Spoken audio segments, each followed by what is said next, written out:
How does a woman who helped Kamala Harris smear Brett Kavanaugh and wrote that President Trump is unfit to hold public office, nonetheless end up in the Defense Department under Trump? How does a former FBI analyst who worked with Adam Schiff on Russiagate end up in the Federal Aviation Administration under Trump?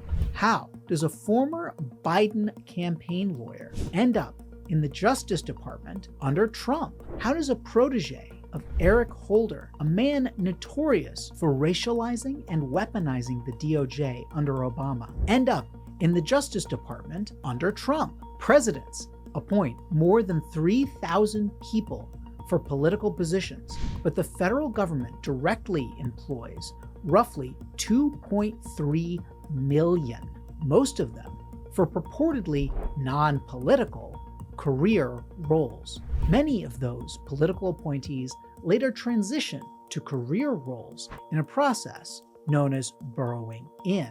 President Biden named these people as political appointees, but they burrowed in, joining the permanent bureaucracy. My series highlights these burrowers and raises important questions about them. These people may or may not be part of a deep state effort to oppose Trump from within. An RMG research poll found that 75% of Washington, D.C. based federal employees making $75,000 or more per year and who voted for Harris in November say they will not follow a lawful Trump order if they consider it bad policy.